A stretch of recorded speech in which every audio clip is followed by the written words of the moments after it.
हाम्रो च्यानल श्रवण काव्यमा यहाँलाई स्वागत छ। हामी विगतका केही अङ्कहरूबाट अनुपम पोखरेलले लेख्नुभएको पुस्तक ओशो एक असाधारण जीवन कथा यहाँहरू समक्ष वाचन गरेर सुनाइरहेका छौँ। हामीले अघिल्लो अङ्कमा पुनः यहाँहरू समक्ष वाचन गरेर सुनाइसकेका छौँ भने अबको अङ्कमा संयुक्त राज्य अमेरिका सन् 1981 देखि सन् 1985 सम्म यहाँहरू समक्ष वाचन गरेर सुनाउँदैछौँ। संयुक्त राज्य अमेरिका सन् 1981 देखि सन् 1985 सम्म।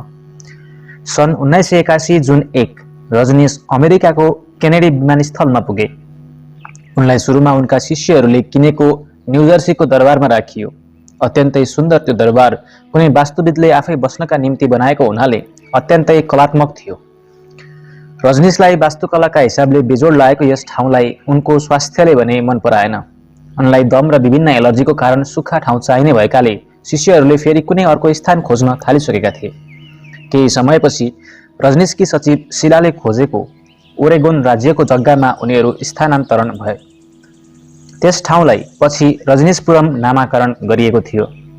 रजनीश यी दिनमा पनि मौनमै थिए। शिला र व्यवस्थापकीय कार्यमा संलग्न केही बाहेक अन्यसँग बोल्दैनथे उनी। यही बेला उनले आफ्नो कार्यको प्रयोगका निम्ति उडिरहेका दुई हाँसहरूको चित्र चिन्हका रूपमा छानेका थिए। उनले ती दुई हाँसमध्ये एक गुरु र अर्को शिष्य भएको बताएका थिए। त्यो चित्र हेरेपछि गुरुको उडान देखेर शिष्यले पनि उड्ने साहस बटुल्न खोज्छ भनेर उनले भनेका थिए। त्यसै वर्षको जाडोमा आफ्नो निवासमा रजनीशको दाँत बनाउने कार्य गरियो। यस कार्यमा चिकित्सक, देवगीत, नर्स, आँसु लगायतका केही उपस्थित भए। त्यसबेला रजनीशले आफ्नो बाल्यकालका घटना स्मरण गर्छन्, साथै केही अन्य विषयमा एकहोरो बोलिरहन्छन्। उनले बोलेका कुरालाई देवगीतले नोट टिपेर राख्छन्। दन्तसत्रहरूका यी दिनमा रजनीशले बोलेका कुराहरू कालान्तरमा 3 पुस्तकका रूपमा प्रकाशित भएका छन्, जसमध्ये एउटामा उनले उनको बाल्यकालको घटनाका बारेमा बोलेका छन्, अर्कोमा आफूले पढेका र मन पराएका पुस्तकको चर्चा गरेका छन्। तेस्रो पुस्तक भने उनले श्रृङ्खला र सन्दर्भ नमिलाई बोलेको कुराहरूको संग्रह गरेर तयार पारिएको छ। सन् 1982 जुलाईमा एक हप्ता लामो उत्सव आयोजना गरियो, जसमा 21,000 सन्यासी सहभागी भएका थिए। त्यस उत्सवमा हरेक बिहान रजनीश मौन सत्सङ्गका निम्ति उपस्थित हुन्थे। सधैँ सेतो चाङ्गा मात्र लगाउने उनले यिनै दिनबाट रङ्गीचङ्गी चोङ्गा लगाउन थालेका थिए। यो उत्सव हरेक वर्ष लगातार आयोजना गर्ने प्रतिबद्धता गरियो। रजनीशलाई अमेरिकामै धार्मिक नेताका रूपमा बस्ने अनुमति दिनका लागि उनका शिष्यहरूले अध्यागमन विभागमा निवेदन पेश गरे। अध्यागमनले रजनीश पहिलाबाटै अमेरिकामा स्थायी रूपले बस्ने उद्देश्यका साथ आएको भनेर आरोप लगाइयो। मौन बसेको मान्छे धार्मिक नेता कसरी हुन सक्छ भन्ने प्रश्न पनि उठाइयो। अध्यागमनको अन्तर्वार्तामा रजनीशको अध्यागमन अधिकारीहरूसँग भएका प्रश्नोत्तरको अंश। प्रश्न: रजनीश, प्रतिष्ठानको व्यापारिक निर्णयहरूमा तपाईको पनि सल्लाह रहन्छ? केही रहँदैन। जग्गा वा अरू केही खरिदमा पनि? हो, यी सबैका बारेमा मलाई केही थाहा हुँदैन।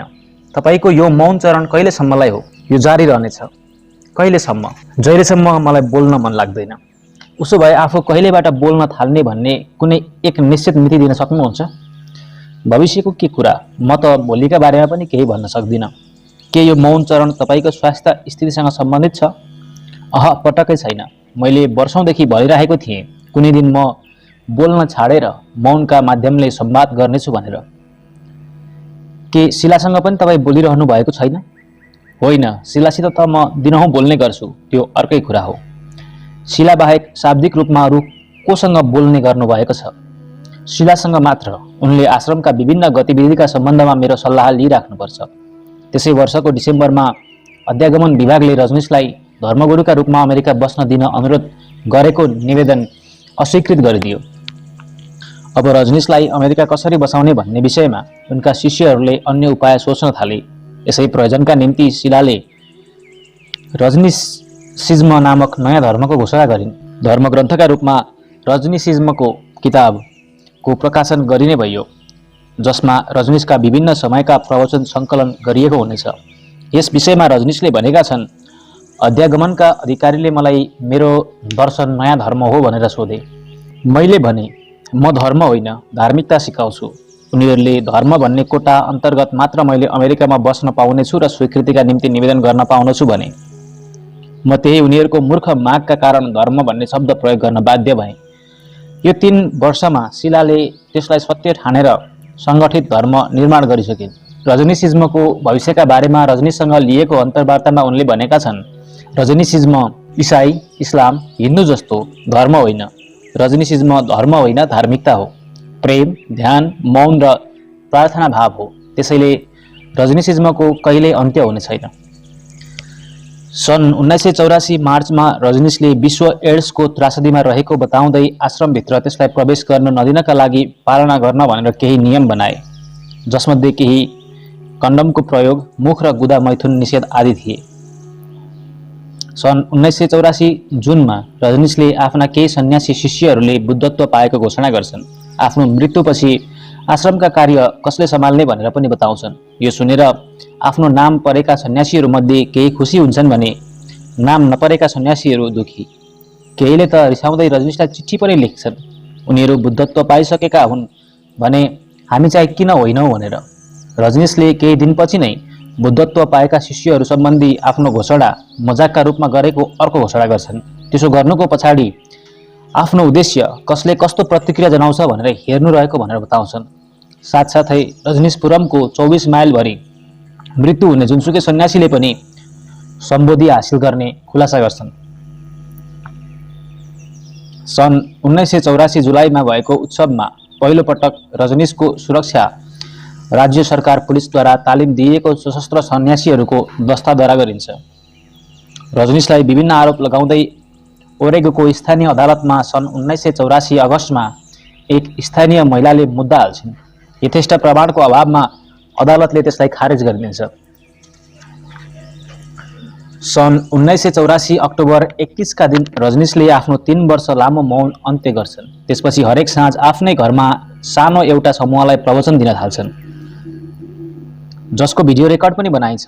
ध्यान हलमा जम्मा भएका सन्यासीहरूको विशाल समूहलाई त्यो भिडियो देखाउने गरिन्छ। मौन रहनु पूर्व गरेको बाचा बमोजिम आफ्नो कार्यको नयाँ चरणको अब सुरुवात गरेको बताउँदै रजनीशले आफ्नो प्रवचन श्रृङ्खलाको नाम रजनीश बाइबल राख्छन्। फेरि बोल्न सुरु गर्दा मलाई अलिकति गाह्रो भएको छ, किनभने म शब्दातीतलाई शब्दमा व्यक्त गर्ने प्रयत्नमा छु। 1315 दिनको मौनपछि मलाई म अर्कै दुनियाँबाट तिमीहरू भएको ठाउँमा आए झैँ लागिरहेको छ। यो कुरा सत्य हो पनि, शब्द र मौनको दुनियाँ अलग्गै हुन्छ। सन् 1985 जुलाई महोत्सवपछि रजनीशका प्रवचन हरेक बिहान ध्यान हलमा हुने गर्छ। यसमा लगभग 18,000 दर्शक श्रोता उपस्थित हुन्छन्। जुलाई 17 देखि रजनीशले विश्व प्रेसलाई अन्तर्वार्ता दिन थाल्छन्। अन्तर्वार्ता शिलाको निवास जिजस ग्रोभमा गर्ने गरिन्छ। रजनीश आउने र जाने क्रममा त्यहाँ नाच्ने गाउने पनि गरिन्छ। रजनीशलाई यस विषयमा प्रश्न सोधियो, तपाईले पत्रकारहरूलाई अन्तर्वार्ता दिनुको अर्थ के हो? किन भन्ने प्रश्न मैले जीवनमा कहिल्यै छोदिनँ। जीवनमा जहिले जे गर्न मन लाग्छ मैले त्यही गरेको छु। मलाई चुप लाग्न मन लाग्यो भने म अहिले बोलिरहेको वाक्य नै पुरा नगरी चुप लाग्न सक्नेछु। बोल्न मन लागेको खण्डमा चिहानमै भए पनि बोल्न थाल्नेछु। केही पत्रकारहरूलाई शिलाको निवासभित्रको कोठामै अन्तर्वार्ताका निम्ति बोलाउने पनि गरिन्छ। त्यहाँ छिर्न दिनु पूर्व रजनीशको एलर्जीलाई अप्ठ्यारो नहोस् भनेर सबैको जिउमा गन्ध वा धुलो भए नभएको परीक्षण गरिन्छ र मोजा पनि खोल्न लगाइन्छ। वातानुकूलित कोठामा रजनीश लगभग 15 डिग्री तापक्रम पारेर बसेका हुन्थे, जहाँ अन्तर्वार्ताकारहरू एलर्जी विरुद्ध अपनाउनु पर्ने सावधानी अपनाएर प्रवेश गर्ने गर्थे। यस विषयमा उनले अन्तर्वार्ताका क्रममा यसो भनेका थिए, यस्तो चिसो कोठामा तपाईँ कसरी न्यानोसँग बस्नुहुन्छ? मेरो लागि यो चिसो होइन, शीतल हो।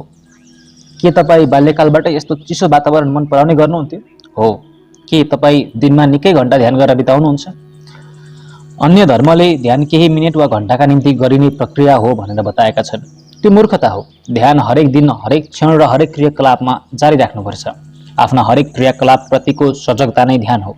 म 24 घण्टा ध्यानमा हुन्छु। जबसम्म 24 घण्टा सजगताका साथ आफ्ना कार्यहरू गर्न सक्ने भइँदैन, सबै आधा घण्टे ध्यान खेलौना हुन्। कृपया आनन्दका बारेमा हामीलाई केही बताउनुहोस्। 33 वर्षदेखि लगातार म आनन्दमा छु। अहमबाट बाहिर निस्केपछि दुःख र रोगबाट धेरै टाढाको एउटा दुनियाँको अनुभव हुन्छ। अहम बिनाको त्यो स्थिति नै आनन्द हो। म आँखा बन्द गरौँ वा खोलौँ, हिँडौँ वा सुतौँ, त्यो आनन्द सतत रूपमा मसँगै रहिरहन्छ। तपाईको मृत्युपछि तपाईको उत्तराधिकारी को बन्नेछ त्यसको मलाई कुनै मतलब छैन। म भूत वा भविष्यका बारेमा बिल्कुलै नसोच्ने मान्छे हुँ। मलाई केवल यस क्षणसँग मतलब छ। म यस संसारमा कुनै पदचिन्ह नछाडी जान चाहन्छु। कुनै मूर्खले ती पदचिन्ह पछ्याउन नथालोस्। म मेरा हरेक पाइला ध्वस्त गरेर जानेछु। दिनभर तपाईँ के गरेर बस्नुहुन्छ? केही पनि नगरी। त्यो केही पनि नगरी चाहिँ कहाँ बस्नुहुन्छ नि? आफ्नै कोठामा, आफ्नै कुर्सीमा। के तपाईलाई जीवनदेखि कहिल्यै दिक्क लागेन? जीवनदेखि दिक्क लाग्नु भनेको के हो? मानिस सधैँ एक्लो हुन्छ। प्रश्न त्यसलाई स्वीकार गर्ने कि त्यसबाट भाग्ने भन्ने हो। समाजले भाग्न सिकायो, तर भागेर कहाँ जाने?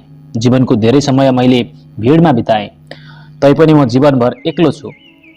मेरो त्यो एक्लोपन मेरा निम्ति प्रिय छ। म कहिल्यै त्यसबाट भाग्न खोज्दिन। गएको रात कुनै टिभी कार्यक्रमका निम्ति एक सुन्दर महिला मेरो अन्तर्वार्ता लिँदै थिइन्। उनले मलाई सोधिन्, तपाईले जीवनमा यति धेरै महिलासँग प्रेम गर्नुभयो, कोसँग चाहिँ तपाईको दिगो र स्थायी सम्बन्ध भयो? मैले भने, सम्बन्ध? त्यो त असम्भव छ। म जहिले पनि वर्तमानको एक क्षणमा बाँच्ने गर्छु। उनले सोधिन्, त्यसो भए अहिलेको क्षणमा ती महिला को हुन्? मैले भने, तिमी हौ। अहिलेको यो क्षण म तिमीलाई प्रेम गर्छु। अन्तर्वार्ता सकिएपछि म सन्यासीहरूसँग नाच्दै गर्दा ती महिलालाई नजिक बोलाएँ। मेरो हात समातेर नाच्न आग्रह गरे। त्यो अत्यन्त सुन्दर दृश्य थियो। ती महिलाले मेरो सचिवसँग भनिन् रे, अब मेरो केटा साथीले मार्ने भो। मैले भने, रिसाउँदै गरोस् त्यो। यतिमै रिसाउने हो भने त्यो तिम्रो केटा साथी हुन लायक केटा होइन। त्यसलाई तुरुन्त छाड र मेरो आश्रममा आऊ। सन् 1985 जुनमा रजनीश प्रतिष्ठानले अमेरिकी सरकार विरुद्ध रजनीश आश्रमलाई हटाउनका निम्ति षड्यन्त्र गरेको आरोप लगाउँदै मुद्दा दायर गर्यो। ओरेगोनका स्थायी बासिन्दाहरू जो कट्टर इसाई हुन्छन्, रजनीश र रजनीशका सन्यासीहरू आफू बसिआएको स्थानमा आएर बसेको र अनेकौं वैज्ञानिक पद्धति अपनाई सुविधाहरू विकास गरेकोमा सुरुदेखि नै रुष्ट थिए। उनीहरूले पनि आश्रमका विरुद्ध विभिन्न किसिमका मुद्दा दायर गर्न थाले। ओरेगोनको आश्रम विरुद्ध विभिन्न मुद्दा दायर भइरहँदा पनि आश्रमवासी आश्रमको विकासका निम्ति कार्यरत नै थिए। कुनै समय बन्जर मरुभूमि रहेको ठाउँमा यति बेलासम्म अनेक पूर्वाधार बनिसकेको थियो। आश्रमको आफ्नै विमानस्थल, डिस्को, बस स्टपदेखि रेस्टुरेन्ट र आवासीय क्षेत्र बनिसकेको थियो। रजनीशका वकिलहरू आश्रमलाई स्थायी बनाउने उपक्रममा लागिरहँदा अमेरिकी सरकार भने रजनीशको आश्रम बन्द गराएर उनीहरूलाई अमेरिकाबाट सधैँका निम्ति लखेट्ने योजना बुन्न थालेको थियो। रजनीशको इसाई धर्म र पोप विरोधी प्रवचन त्यसको प्रमुख कारण थियो। अमेरिकाका तत्कालीन राष्ट्रपति रोनाल्ड रेगन कट्टर इसाई थिए। अमेरिकाका इसाई तथा यहुदीहरू उल्लेख्य सङ्ख्यामा रजनीशका सन्यासी भएको देखेर उनी चिन्तित भएका थिए। अमेरिका जस्तो पुँजीवादी सरकारले रजनीशको कम्युनिस्ट जस्तो देखिने आश्रमलाई शङ्काका दृष्टिले हेर्नु स्वाभाविकै थियो। रजनीशको कम्युन बनेको ओरेगनको त्यो राज्यलाई आश्रमवासीले सुरुमा सहरकै रूपमा दर्ता गर्न सफल भएका थिए। त्यसकारण रजनीशपुरमले अमेरिकी सहरले पाउने सम्पूर्ण सुविधा पाउने गरेको थियो। सन् 1983 अक्टोबरमा रोनाल्ड रेगनको दबावमा ओरेगन राज्यले रजनीशपुरमको सहरलाई चर्चका नियमहरू उल्लङ्घन गरेको आरोपमा गैर कानुनी घोषणा गर्दै त्यहाँ दिइएको सम्पूर्ण सुविधा खारेज गरिएको घोषणा गर्यो। रजनीशपुरमले पाइआएका सुविधा पनि स्वतः खारेज गरियो। यसभन्दा अगाडि रजनीशपुरमको आफ्नै स्कुल, पुलिस, पुस्तकालय आदि थियो, जुन राज्यले नै पहिचान गरेको किसिमको थियो। सन् 1984 सेप्टेम्बरमा ओरेगनका अटर्नी जनरलले FBI र स्थानीय पुलिस प्रशासकहरूको एउटा भेला गराएका थिए, जसमा रजनीशपुरमलाई कसरी निमिट्यान्न पार्ने भनेर छलफल गरिएको थियो। रजनीशपुरमदेखि रुष्ट स्थानीय मिलेर कम्युनको होटल रजनीशमा बम विस्फोट गराएका थिए। त्यसयता कम्युनको सुरक्षा व्यवस्था निकै कडा पारिएको थियो। रजनीश अब नचाहँदै पनि विश्व राजनीतिमा मुछिसकेका थिए। विभिन्न राजनैतिक विचारहरूका बारेमा उनले दिएका प्रवचनले अन्तिममा उनलाई नै हानि पुर्याउँदै थियो। कम्युनिस्ट राष्ट्रहरू रजनीशलाई पुँजीवादी ठानी उनका गतिविधि आफ्नो देशमा प्रवेश नगराउन सचेत थिए भने अमेरिका जस्ता पुँजीवादी राष्ट्रहरू रजनीश कम्युनिस्ट जासुस हुन् कि भनेर शङ्का गरिरहेको थियो। रजनीश अमेरिका छाडेर अस्ट्रेलिया सर्न लागेको हल्ला अस्ट्रेलिया पुगिसकेको थियो। त्यहाँ सन्यासी भएर रातोमा रङ्गिनुभन्दा मृत्युको रातोमा रङ्गिनु बेस भन्ने खालका नाराबाजी हुन थालेका थिए। यस्तो लाग्थ्यो मानव विश्वका हरेक सरकार र राजनीतिक शक्तिहरू रजनीशको स्वच्छन्दतावादी र राज्यशक्ति विरोधी नारादेखि थरथर काँपिरहेका थिए। रजनीशका निम्ति नराम्रा दिनहरू आउन बाँकी थियो। उनी मौन रहेका बखत आश्रम शिला र उनका फलोअरहरूको जिम्मामा थियो। शिलाले आफूलाई आश्रमको सर्वेसर्वा मान्न थालिसकेकी थिइन्। आफ्नो चातुर्यताको प्रयोग गर्दै उनले आश्रमभित्र दरो पकड बनाउन सफल भइसकेकी थिइन्। रजनीश आफ्नो मौनता तोडेर फेरि बोल्न थाल्ने बताउँदा शिलाको सातो पुत्लो उड्ने गर्थ्यो रे। अब आश्रमको राज्य आफ्नो कब्जाबाट फुत्किने भयो भनेर। हुन पनि रजनीश मौन रहेका वर्षहरू केवल शिलासँग संवाद गर्ने गर्थे। शिला त्यसको फाइदा उठाउँदै आश्रमभित्रका क्रियाकलापहरू रजनीशको इच्छा भन्दै आफ्नो इच्छा मुताबिक गराउने गर्थिन्। शिलासँग मनमुटाव भएकैले आश्रमका कैयौँ सन्यासीले आश्रम त्याग गरेका थिए। अब शिलाद्वारा गरिएको व्यवहारको भण्डाफोर हुनेवाला थियो। रजनीशले आफ्नो मौनता तोडेर प्रवचन दिन थालिसकेका थिए। 14 सेप्टेम्बर 1985 मा शिला र उनीसँग निकट 20 सन्यासीले आश्रम छाडेर गए। शिलाको सट्टामा प्रेम हास्यालाई रजनीशको निजी सचिव बनाइयो। 16, 17 र 18 सेप्टेम्बरमा रजनीशले संसारभरका पत्रकार प्रतिनिधिहरू समावेश गरिएको प्रेस सम्मेलन आयोजना गरी सन्यासी र गैर सन्यासीहरूप्रति शिलाले गरेको अन्याय र अपराधको खुलासा गरेका छन्। पत्रकारहरूले प्रश्न सोध्नु पूर्व रजनीशले आफ्नो वक्तव्य दिँदै भन्छन्, मेरो कम्युनका निम्ति यो ठुलो खुसीको क्षण हो। 3.5 वर्षको मौनपछि म पुनः आएको छु। मेरो मौनताको केही गलत व्यक्तिहरूले गलत फाइदा उठाएका छन्। म त्यसबेला मेरो सन्यासीहरूसँगको सानिध्यमा नरहेको हुँदा उनीहरूमाथि के भइरहेको थियो भन्नेतर्फ अनभिज्ञ थिए। जसै मैले मौन तोड्ने कुरा गरेँ, अचम्मको कुरा सबैजना खुसी थिए शिला बाहेक। शिला रजनीश फाउन्डेसनको अध्यक्ष र मेरी प्रमुख निजी सचिव पनि थिइन्। उनी दुखी थिइन् मेरो बोल्ने निर्णयबाट। बाँकी सबै अत्यन्त खुसी थिए। केही दिनपछि तुरुन्तै उनी दुःख हुनुको रहस्य खुलिहाल्यो।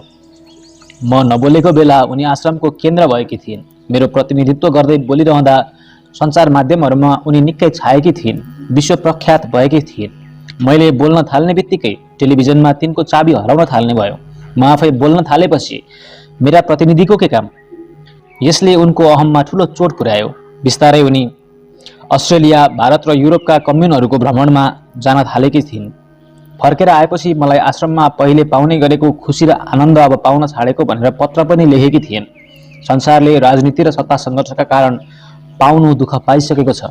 कमसेकम यस आश्रममा संसारका केही बुद्धिमान व्यक्तिहरू संसारको त्यस सत्ता लिप्साको मूर्खताबाट टाढा रहने निर्णय गरेर जम्मा भएका थिए। अफसोसको कुरा, एक दिन शिलाले साधुको रङमा स्यालहरू पनि आश्रममा आएको प्रमाणित गरिदिएन्। सबैलाई अचम्ममा पार्दै शिला र उनको टोली कुनै पनि कारण बिना अमेरिका छाडी भागे। यसमा मलाई निकै आश्चर्य लागेको थियो। जसै तिनीहरूले छाडेर गए, अन्य सन्यासीहरूले अगाडि आएर शिला र उनको टोलीले आश्रममा गरेको कुरूप कार्यहरूका बारेमा बताए। शिला र ती कार्यको खुलासा हुन जरुरी छ, किनभने यस्तो घिनलाग्दो घटनाहरू संसारमा कतै पनि नहोस् भन्ने म चाहन्छु।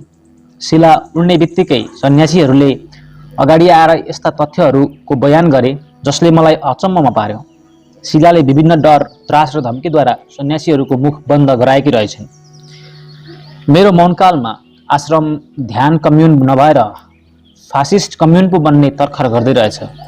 उनीहरूले मेरो र आश्रमवासीहरूसँगको सम्पर्क टुटाउने प्रयास गर्दै म निकटका 3 जनाको हत्या गर्ने प्रयत्न गरेका रहेछन्। विवेक एकपटक शिलाको निवास जिजस ग्रोभ गएकी थिइन्। एकपटक त्यहाँ उनलाई बिखालो चिया खुवाइएको थियो। मेरा चिकित्सक देवराजलाई पनि कैयौँ पटक हत्या गर्ने प्रयत्न गरिएछ। एकपटक त यही ध्यान हलमै ध्यान गरिरहँदा देवराजलाई शिलाद्वारा परिचालित कसैले विषालु इन्जेक्सन लगाइदिएछ। धन्न देवराजले तुरुन्तै थाहा पाएर सबैलाई बताएपछि एम्बुलेन्स बोलाएर अस्पताल पुगेपछि उनी बाँचेछन्। शिला र उनका मतियारहरूले त एम्बुलेन्सलाई समेत सकेसम्म ढिला गरेर आउन भनेका थिए।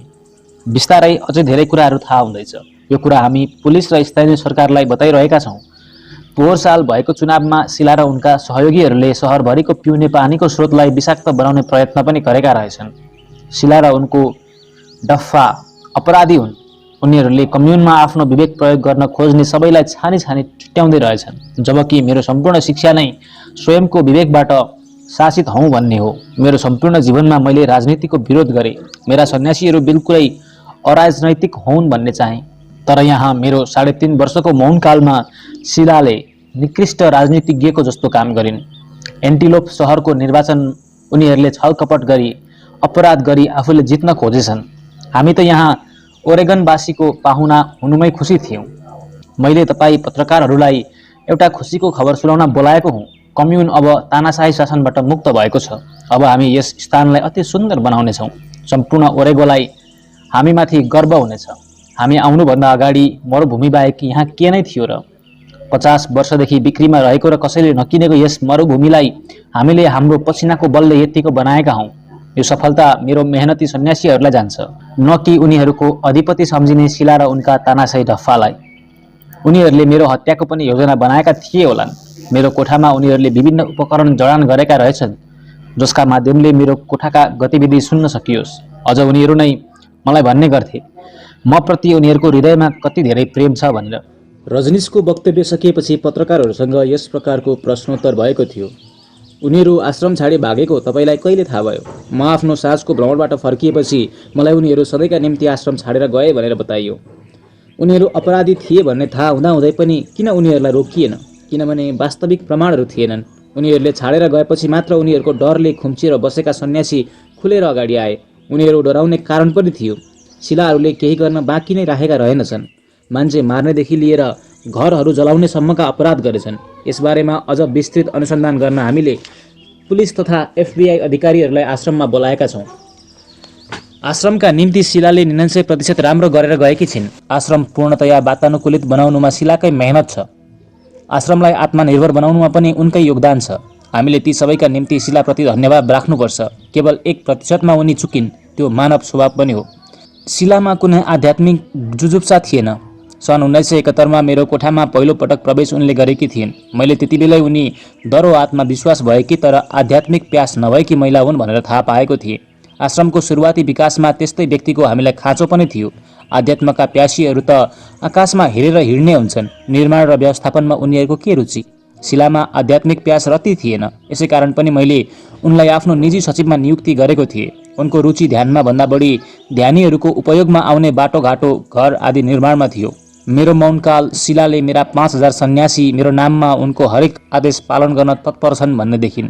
तब उनमा मानव मनमा उब्जिने सत्ता मोहको अङ्कुरण भयो। त्यसैले नै उनलाई एकपछि अर्को गर्दै अनेक अपराध गराउँदै गयो। तपाईँ साँच्चै बुद्धत्व प्राप्त व्यक्ति हुनुहुन्छ भने शिलाहरूले गरेका अपराधका विषयमा अगाडि नै किन थाहा पाउनु भएन? ती कुरा थाहा पाउनु र नपाउनुसँग बुद्धत्वको कुनै सरकार छैन। बुद्धत्वको अर्थ यति हो, मैले आफू को हुँ भनेर जानेको छु। यसको अर्थ मलाई सबैका बारेमा सबथोक थाहा हुन्छ भन्ने होइन। बुद्धत्वको अर्थ मलाई भविष्य अग्रिम थाहा होस् भन्ने पनि होइन। बुद्धत्वको अर्थ केवल म 24 घण्टा जाग्रत रहनेछु भन्ने हो। मेरो आन्तरिक प्रकाश मलाई थाहा छ। मेरो शाश्वतता मलाई थाहा छ। आश्रममा अब फेरि त्यस्तै आपराधिक घटना दोहोरिनन् भनेर तपाईँ कसरी विश्वस्त हुनुहुन्छ? कमसेकम मेरो यो जुनीमा अब त्यस्ता घटना हुने छैनन्। अब म मौनमा जाने छैन।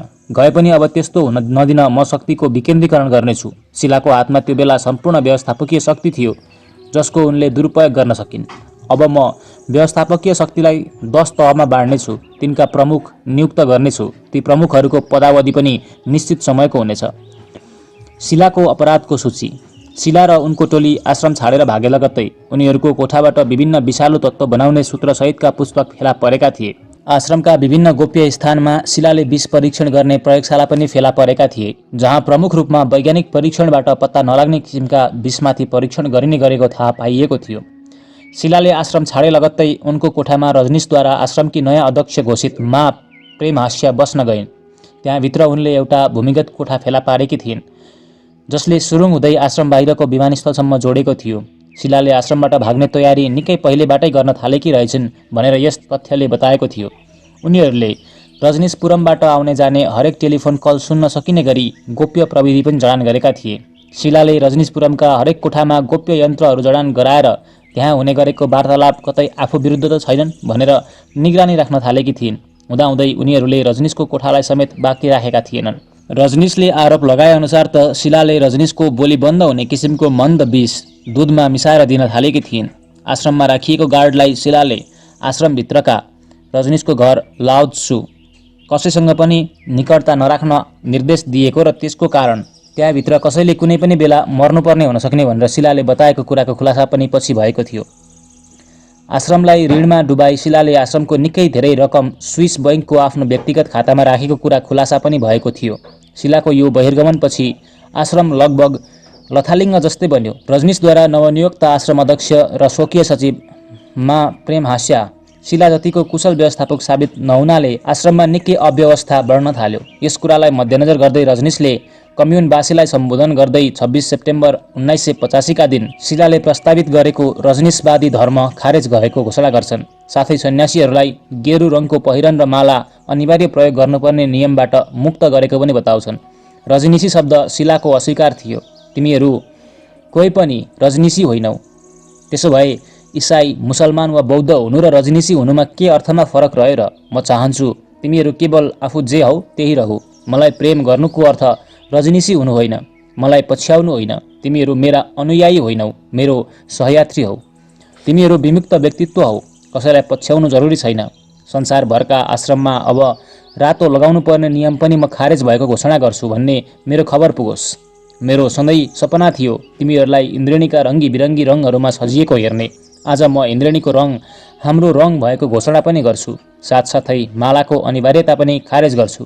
कसैलाई माला लगाउन मन नलागेको भए उसले त्यो माला हास्यालाई फिर्ता गर्न सक्छ। सोमबार हामी एउटा विशाल पत्रकार सम्मेलन आयोजना गर्नेछौँ।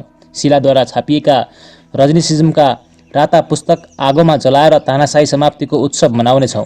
दुनियाँले त्यो बेला देखुन् हाम्रो रङ रातो मात्र होइन, हामी इन्द्रेणी झैँ रङ्गी बिरङ्गी छौँ।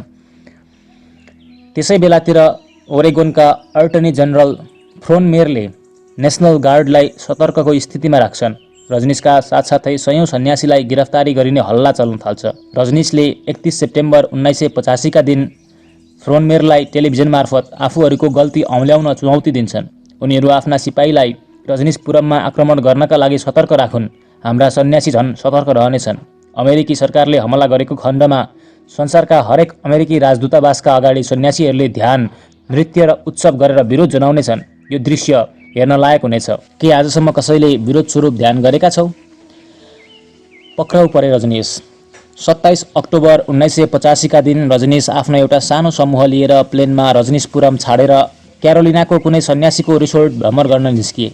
दिउँसो 1:31 बजे प्लेन उत्तर क्यारोलिनाको कर्लोट भन्ने ठाउँमा इन्धन भर्न रोकिएको समय पारेर सादा पोसाक लगाएका अमेरिकी सुरक्षाकर्मीहरूले बन्दुक देखाउँदै रजनीशलाई पक्राउ गरे। नेल लगाएर उनलाई कुनै वारेन्ट बिना म्याक्लेनबर्ग जेल पुर्याइयो। रजनीशको हतकडी र नेल लगाइएको तस्बिर विश्वभरका सञ्चार माध्यमले तुरुन्तै प्रसारण गरे। रजनीशलाई उनका वकिल बोलाउने आग्रह समेत स्वीकार गरिएन। आश्रममा विलासी जीवनशैली बाँचिरहेका उनलाई जेलमा पहिलो दिन डस्ना बिनाको स्टिल बेन्चमा राखियो। पहिलो रात उनले त्यो बस्नै अप्ठ्यारो हुने बेन्चमै काटे। अमेरिकी जेल बसेको 3 दिनमै रजनीशले जेलका कर्मचारीलाई आफ्नो व्यक्तित्वले प्रभाव पार्छन्। त्यसपश्चात उनीहरूले रजनीशलाई सक्दो सुविधा मिलाइदिन्छन्। 29 अक्टोबरका दिन रजनीशले जेलभित्रैबाट 3 विभिन्न अमेरिकी टेलिभिजनका निम्ति अन्तर्वार्ता दिन्छन्। रजनीशको समर्थनमा जेलभित्रै संसारभरका चिठीहरू आउन थाल्छन्। जेल यात्रा। 31 अक्टोबर बिहान गैर अमेरिकी सन्यासीहरूलाई अमेरिका राख्न अमेरिकी सन्यासीहरूसँग नक्कले विवाह गराएको आरोप लगाउँदै जमानतको सुनवाई गर्ने भन्दै जेलको तल्लो तलामा रहेको अदालतसम्म लैजान पनि रजनीशलाई कारमा चढाएर व्यर्थैमा 1 घण्टा घुमाइयो। रजनीशलाई ढाड दुख्ने समस्या थियो, त्यसैले उनी एकै खालको कुर्सी र कार प्रयोग गर्थे। उनलाई अत्यन्त तीव्र गतिमा लापरवाही साथ सवार गराएको विषयमा रजनीशले आउने दिनहरूमा आजीवन भर्त्सना गरिरहनेवाला थिए। रजनीशको विचारमा अमेरिकी सरकार उनको मनोबल गिराउने सक्दो प्रयत्नमा थियो। उनी भने आफ्नो शरीरलाई यातना दिएर पनि आफ्नो अन्तस्करणमा कसैले छुन पनि नसक्ने अड्डी खसिरहेका थिए। 3 दिन अमेरिकी सरकारी वकिलहरू रजनीशलाई दोषी देखाउन बहस गरिरहे, तैपनि उनको अभियोग प्रमाणित हुन सकेन। अमेरिकी सरकार जसरी पनि उनलाई अभियोगमा फसाएर प्रमाणित गर्नमा उद्धत थियो। वकिलदेखि न्यायाधीशसम्मलाई सोही तरिकाले निर्देशन दिइएको पनि थियो। सायद रेगन अब जमेर बदला लिने मुडमा थिए। रजनीशको जमानतको अपिल खारेज गरियो। अपिल खारेज गर्नुका पछाडि रजनीशका असङ्ख्य मित्र भएको र जमानतका लागि जतिसुकै रकम मागे पनि उनीहरूले उपलब्ध गराउन सक्ने जस्तो हास्यास्पद तर्क अमेरिकी सरकारी न्यायालयले अघि सार्यो। नोभेम्बर 4 मा जमानत अस्वीकृत भएपछि रजनीशलाई ओक्लाहोमा काउन्टी जेल सारियो। रजनीशसँग गिरफ्तार गरिएका अन्य 6 जना सन्यासीलाई जमानत दिइसकिएको थियो। रजनीशको जमानत ओरेगन नपुर्याइ नदिने भनेर बताइएको थियो। अमेरिकी सरकारले 6 घण्टाको दूरीमा मात्र रहेको ओरेगन रजनीशलाई 12 दिन लगाएर र 5 वटा जेल सारेर मात्र पुर्याउनेवाला थियो। रजनीशलाई डेभिड वाशिङटनको छद्म नाममा सही गर्न लगाएर थाहा नपाइने किसिमका यातना दिने सायद अमेरिकी सरकारको सोच थियो। रजनीशले डेभिड वाशिङटनको नाममाथि आफ्नै हस्ताक्षर ठोकिदिए। भोलिपल्ट कसै गरी पत्रकारहरूसम्म त्यो हस्ताक्षरित कागजको तस्बिर पुगिहाल्यो। त्यतिबेला रजनीशको मौलिक किसिमको हस्ताक्षर नचिन्ने को नै थियो र? रजनीश त्यो जेलमा भएको खबर बाहिर आउनसाथ मानिसहरू त्यहाँ झुम्मिन थाल्ने भएले उनलाई अर्को जेलमा सारियो। यसरी उनलाई कहाँ पुर्याइयो, कहाँ लगिँदैछ भन्ने निगरानी विश्वभरका सञ्चारकर्मी तथा रजनीशका लाखौँ भक्तले गरिरहेका थिए। त्यसैले अमेरिकी प्रशासनलाई न त रजनीशलाई बेपत्ता पार्न सजिलो थियो, न त शरीरमा देखिने किसिमको यातना दिन। तैपनि तन्ना र तकिया बिनाको असहज हुने किसिमको ओछ्यान दिएर प्रशासनले उनलाई दुःख भने दिइ नै रहेको थियो। अमेरिकी सरकारलाई सजिलो भने थिएन। रजनीशलाई जहाँ लगे पनि हजारौँ पत्रकारले 24 घण्टा पछ्याइरहेकै हुन्थे। एउटा जेलबाट अर्को जेलमा लैजाने क्रममा पत्रकारहरू रजनीशसँग उनलाई जेलमा दुर्व्यवहार गरिए नगरिएको सोधिरहेका हुन्थे। हरेक जेलमा रजनीशको समर्थनमा उनका शुभचिन्तक र समर्थकहरूले चिठी, फूल आदि पठाइरहेकै हुन्थे। निर्दोष व्यक्तिलाई अमेरिकी सरकारले गरेको कायरतापूर्ण तथा बर्बर व्यवहारबाट सामान्य अमेरिकी जनताले समेत दुखी र लज्जित महसुस गरिरहेका थिए। नोभेम्बर 5 मा सञ्चारकर्मीहरूको पिछा छुटाउनकै लागि भनेर रजनीशलाई 31 माइल टाढा रहेको एल रेनो जेल पुर्याइयो। विभिन्न किसिमका एलर्जी, दम र ढाड दुख्ने समस्याले सताएर निकै कमजोर भइसकेका रजनीशलाई जेल यात्राले निकै गलाउँदै थियो। जेलबाट निस्के पश्चात एकपछि अर्को शारीरिक समस्याले गाँच्दै गर्दा रजनीश ती सबैको सुरुवात अमेरिकी जेलहरूमा एकपछि अर्को जेल सारिने क्रममा भएको भनेर सम्झिनेवाला थिए। आश्रममा हुँदा रजनीश बसेको कोठामा छिराउँदा समेत हरेक व्यक्तिलाई सुँघेर मात्र छिराउने गरिन्थ्यो। कुनै किसिमको गन्ध उसको जिउबाट आएको थाहा पाएमा उसलाई रजनीश भएको ठाउँसम्म जानै दिइन्नथ्यो। जेलमा भने रजनीशले लगातार धुमपान गरिरहने व्यक्तिहरूसँग बस्नु परेको थियो। अमेरिकी जेलमा रहँदा ती 12 दिन आफू एक रात पनि सुत्न नपाएको गुनासो रजनीशले जेलबाट निस्केपछि गरेका थिए। ओरेगन लैजाने भन्दै रजनीशलाई प्लेनमा राखेर एकपछि अर्को जेल घुमाएको देखेर प्लेनका चालकहरू समेत छक्क पर्न थालिसकेका थिए। यसभन्दा अगाडि कुनै कैदीलाई पनि यस्तो गरिएको थिएन। 7 नोभेम्बरका दिन 6 वटा विमानस्थल घुमाए पश्चात पोर्टल्यान्ड, ओरेगन पुर्याइयो। 8 नोभेम्बरका दिन पोर्टल्यान्डको अदालतले $4,11,111 जमानत रकम माग गर्यो। सायद त्यत्रो ठुलो रकम रजनीशले ल्याउन सक्दैनन्। अनि त उनलाई कैदमा राख्न पाइन्छ भन्ने सोच अमेरिकी सरकारको थियो होला। सबैलाई चकित तुल्याउँदै संसारभरका रजनीशका शिष्यहरू मिलेर त्यो रकम जुटाए। 14 नोभेम्बरका दिन अमेरिका अब कहिले प्रवेश गर्न नपाउने शर्तमा रजनीशलाई रिहा गरियो। रजनीश अब कहाँ जालन् भनेर विश्वले विचार गरिरहेका बेला जर्मनीले रजनीशलाई आफ्नो देश छिर्न नदिने नियम बनायो। जर्मनीमा अमेरिका पछिको सर्वाधिक रजनीश आश्रम थियो। आश्रय लिनका लागि एक देशपछि अर्को गर्दै विश्व भ्रमणमा निस्किन लागेका रजनीशले अब संसारभरका नेताहरू रजनीश र उनको दर्शनदेखि कतिसम्म तर्सेका रहेछन् भनेर देख्दै थिए। एकपछि अर्को देशले अमेरिकी दबावका कारण आफ्नो देशको सार्वभौमसत्ता र प्रजातन्त्रको खिल्ली उडाउँदै रजनीशलाई आश्रय दिन अस्वीकार गर्दै थिए।